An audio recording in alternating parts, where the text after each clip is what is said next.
आता हे ईव्हीएम किंवा हे असलं काही जे काढलं जातं हा खरं तर रडीचा डाव आहे. आम्ही पण मी महाविकास आघाडीमध्ये काम केलेला एकेकाळचा कार्यकर्ता आहे.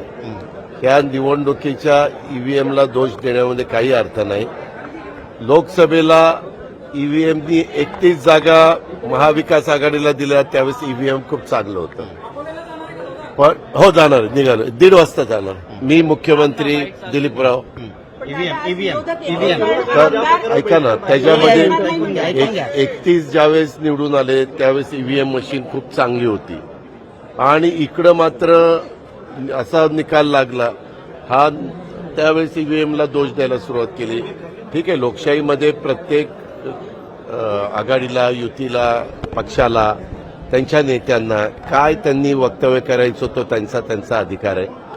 पण उद्याचाच दिवस शपथ घेण्याचा आहे. त्यांना उद्या संध्याकाळपर्यंत शपथ घ्यावीच लागेल तर परवा दिवशी सभागृहामध्ये कामकाजात भाग घेता येईल. ही एक प्रोसिजर आहे आणि बहुतेकांना सगळ्यांना माहिती आहे.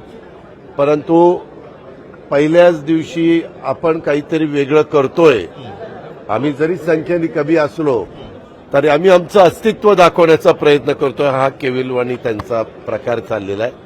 याला काही अर्थ नाही कारण सुरुवातीला हे सगळे आत बसले होते परंतु नंतर आमच्या 8-10 लोकांच्या शपथ झाल्यानंतर एकदम अचानक मी शपथ घेऊन असं खाली उतरताना काहींदा विचारलं पण कारण ते मी उतरताना ते नेमके बाहेर निघालेले होते. म्हणलं काय कुठं चाललंय ते म्हणले नाही असंच चाललं. मी आता काहींदा त्यांच्यातल्या विचारलं ते म्हणले हो आम्हाला सांगितलं की आज आपण शपथ घ्यायची नाही काही नवीन स्ट्रॅटेजी आहे. कोण म्हणतंय ईव्हीएम करताय कोण म्हणतंय अजून एक कुठला तरी मुद्दा त्यांनी काढलेला आहे.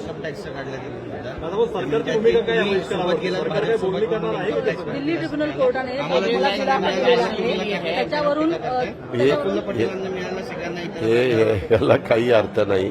इतके वर्ष आम्ही त्यांच्याबरोबर होतो त्यावेळेस आता कुठलाही कोर्टाचा निकाल काही एका दिवसाला लागत नाही.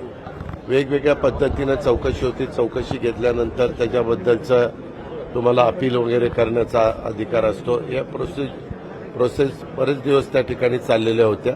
आम्ही आमची भूमिका मांडली.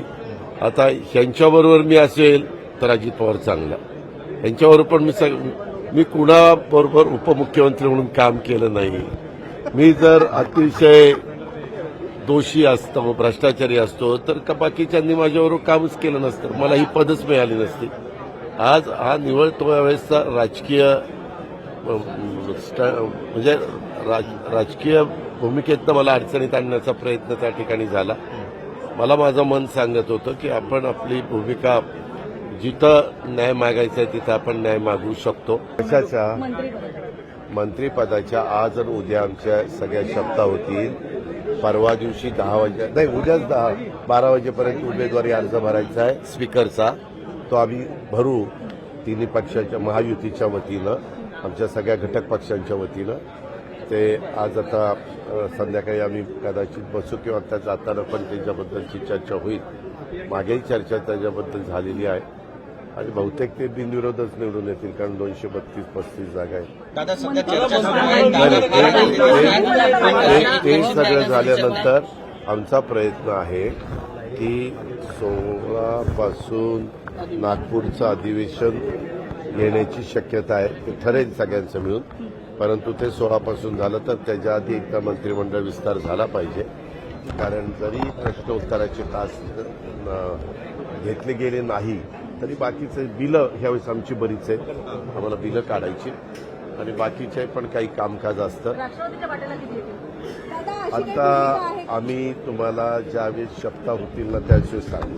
बरं दादा तुम्हाला तोपर्यंत आम्ही दादा एक चर्चा आहे सध्या की शपथविधीनंतर दादा फार आनंदी दिसतात पण तितके आनंदी इतर सहकारी दिसत नाही. शिंदे दिसत त्यांना काही सल्ला नाही रे बाबा सगळेच आनंदी दिसतात. आता तुम्ही प्रश्न विचारताना सगळे हसरे दिसतात का काही नसतात काही असतात असं काही नाहीये. आपण कृपा करून त्याच्यातनं गैरार्थ गैरसमज करून घेऊ नका.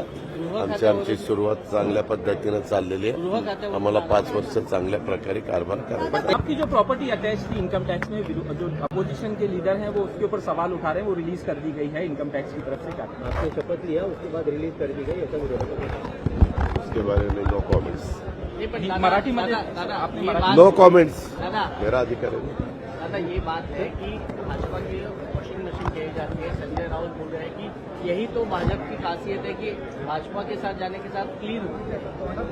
मैं भाजपा के साथ कब गया हूँ? कब गया हूँ बोल ना. 1.5 साल हो गए.